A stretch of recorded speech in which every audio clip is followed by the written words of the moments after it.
Has polling turned our democracy into a reality show where spectacle trumps substance? Let's talk about the spiral of cynicism that's reshaping our elections and whether there's a way out.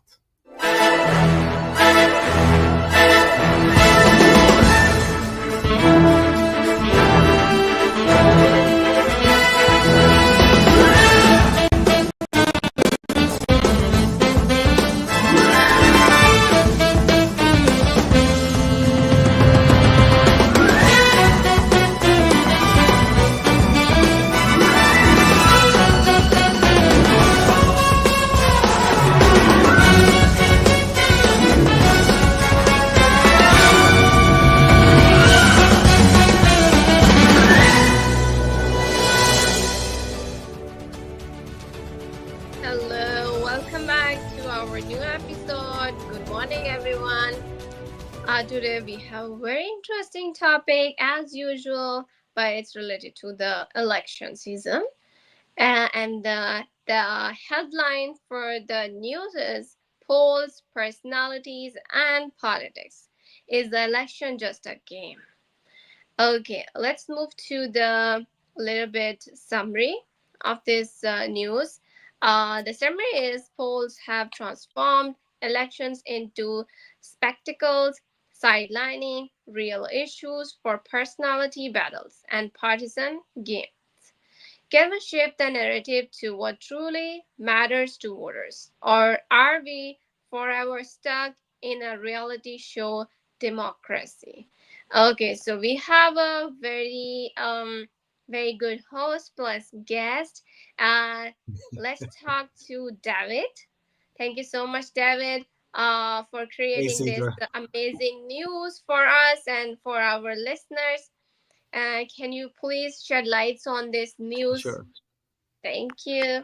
Well, Cedra, ever since 2016, when there were so many forecasters, pollsters, pundits, politicals who said that, hey, the numbers look great for then candidate Secretary Hillary Clinton to defeat then candidate Donald J. Trump, that the polls were right. The polls were right, they were saying. It was Yep. going to be a landslide. Well, it wasn't. And we had President Donald J. Trump elected. The polls were wrong. The Yes. forecasts were wrong. Yep. And I believe that was 2016. And so we're here in 2024. What's Yep. that? 8 years later? Yep. And ever since then, pollsters and forecasters and the pundits and politicals have been falling over themselves to bring back the so-called legitimacy of polling. And a day doesn't pass in this particular election cycle that there's analysis of early voting and vote by mail data. The polling of the battleground states right now is just like out of control. And now people are looking at bets made on the internet in Yes. regards to who is likely to become president.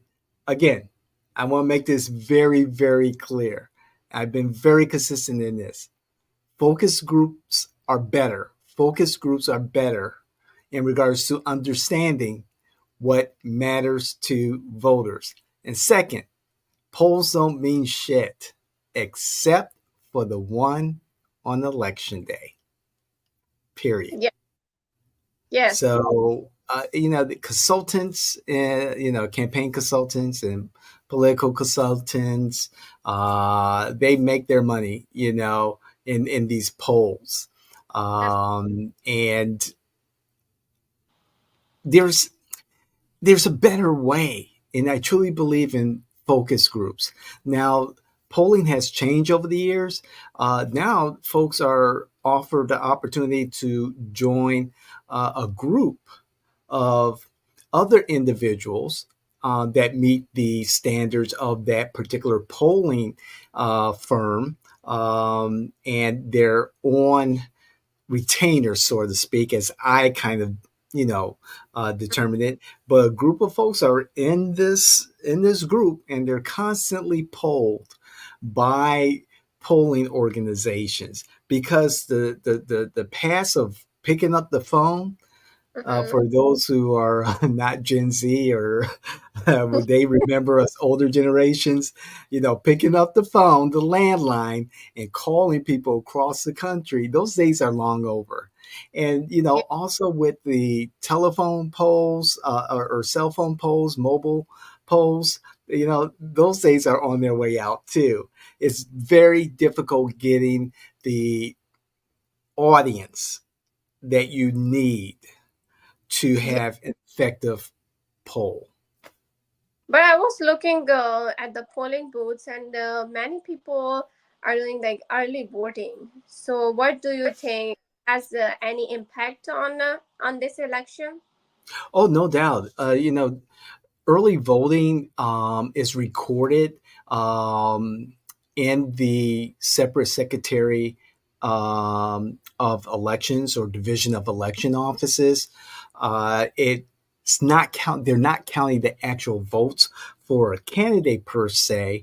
However, they are counting the data that they receive in regards to the number of political affiliations who are voting for this voting in that particular race.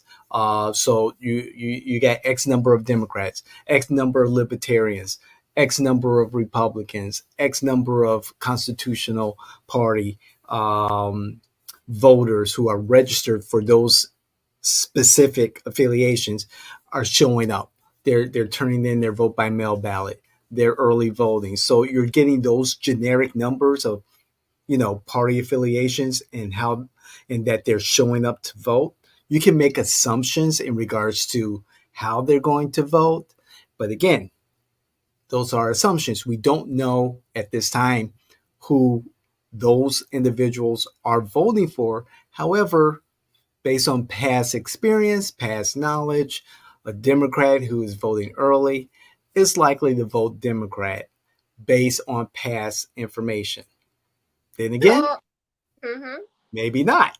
So Yeah.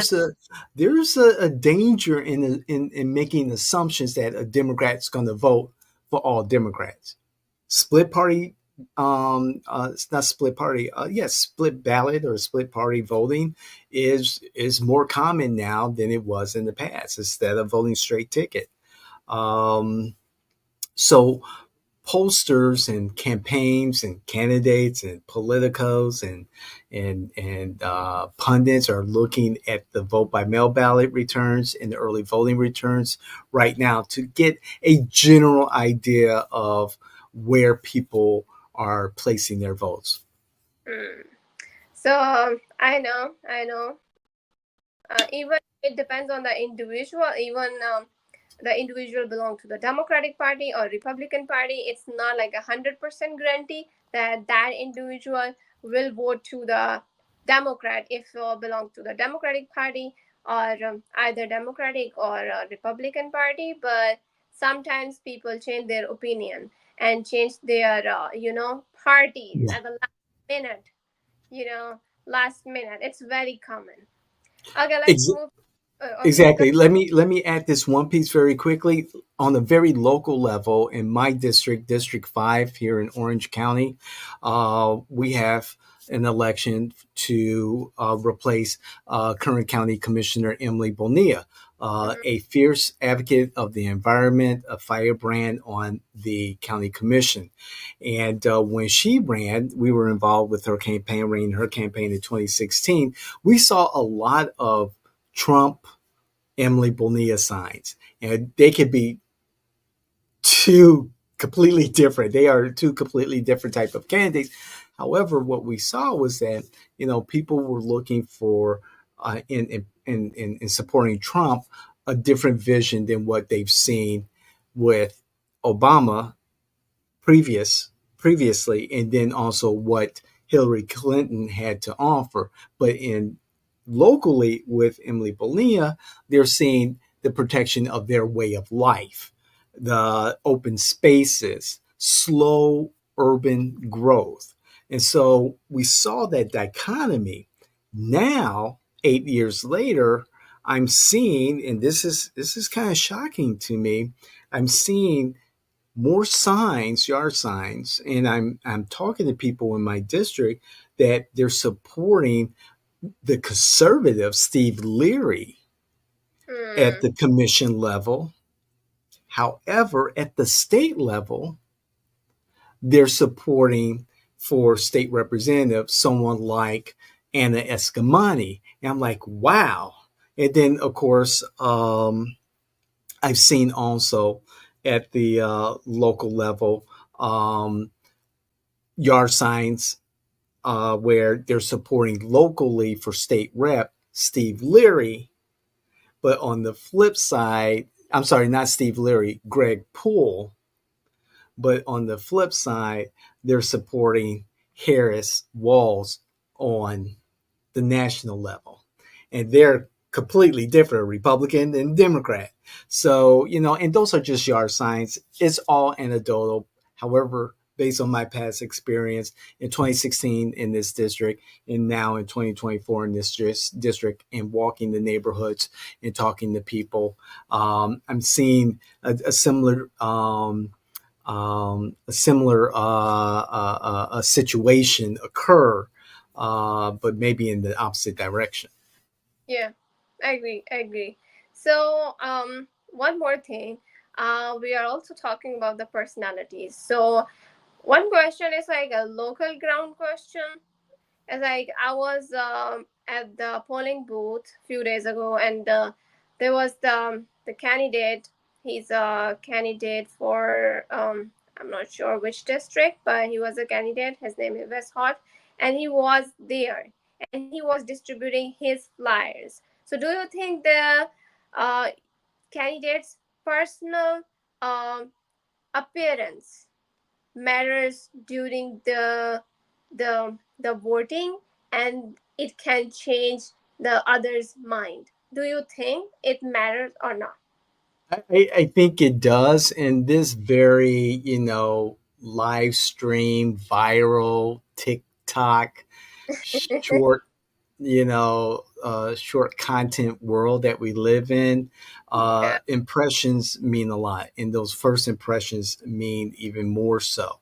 And so when you've got cameras and microphones on all the time, people are dissecting our candidates. People are dissecting their surrogates. People are dissecting their supporters. Every little thing that could maybe possibly change the trajectory of an election, people are going to try and find it or create it.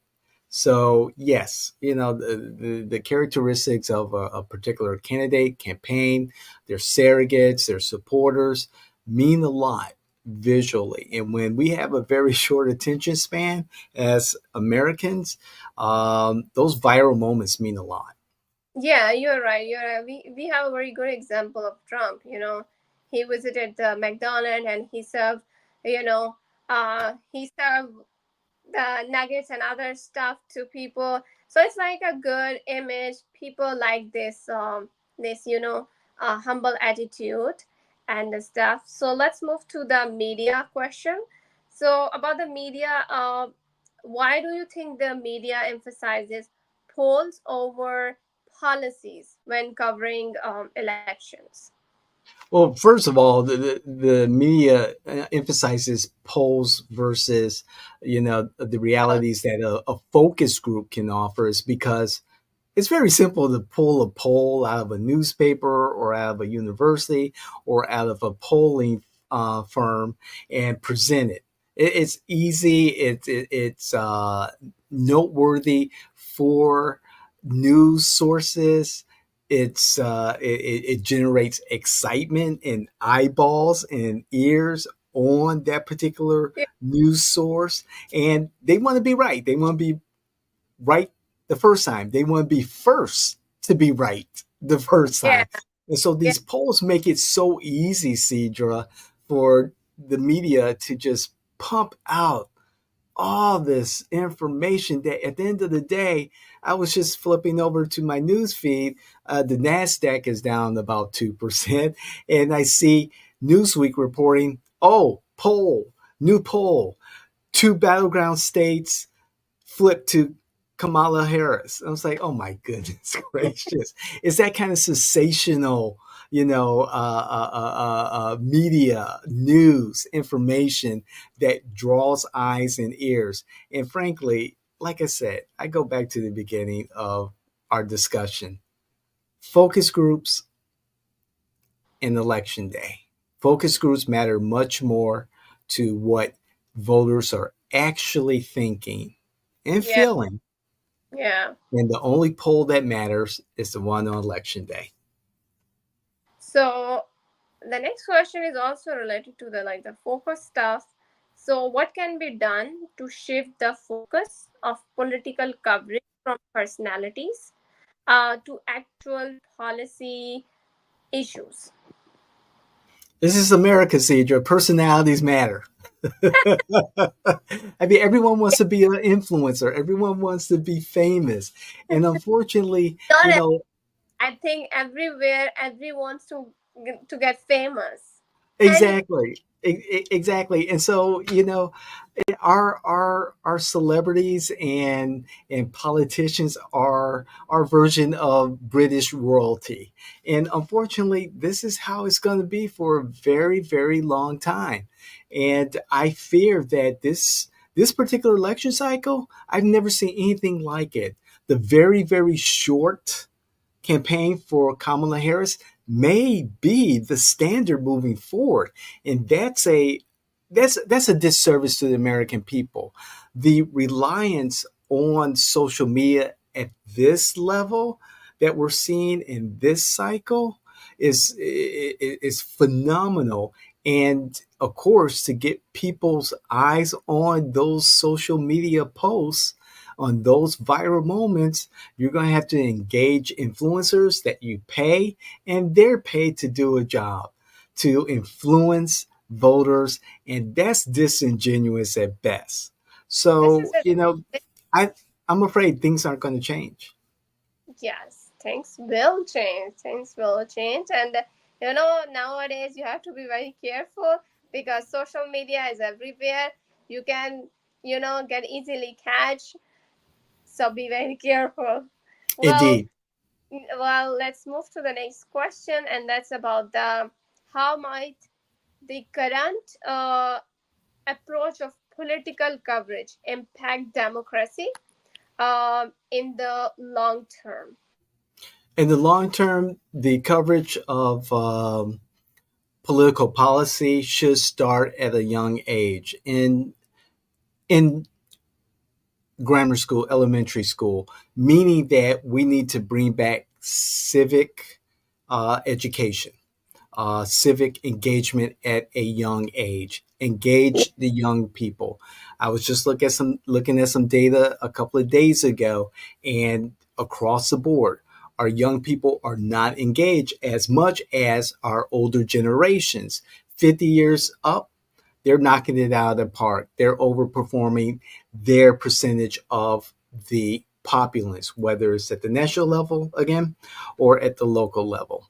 Now, again, understanding civics and the importance of government, of service to our country is very dear to my heart. And I want to give kudos here in Florida to Governor DeSantis for bringing back civil education, understanding what it means to be engaged at a level in public service. So if we could start there, perhaps we can have better campaigns based on policy instead of personality and viral moments. Perhaps we can continue to have discussions about policy in an honest, tactful manner, not just during the election cycle, but throughout the year for Yeah, years and years and years.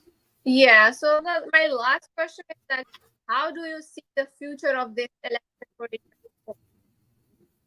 I think I understood your question to say how do I see the future of our electoral process? Is that the Yeah, question?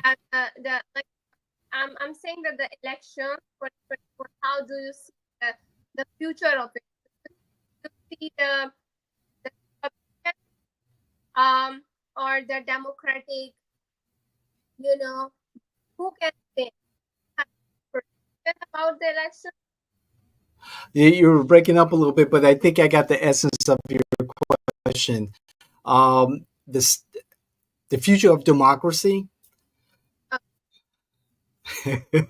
I'm not the most optimistic. My mom says I'm cynical. Um, I'm ready to hit the reset button. uh, However, that's my you know opinion from what I uh, see and what I know. Maybe America's ready for a reset. mm. Thank you so much, David. Sorry about that. My connection is poor right now, so sorry about that. Thank you That's so much right. for watching our episode. Please like, share, and comment on our post. We appreciate your comments. Hopefully, we will do a response as soon as possible. Thank you so much. Stay tuned with us and see you in the next episode.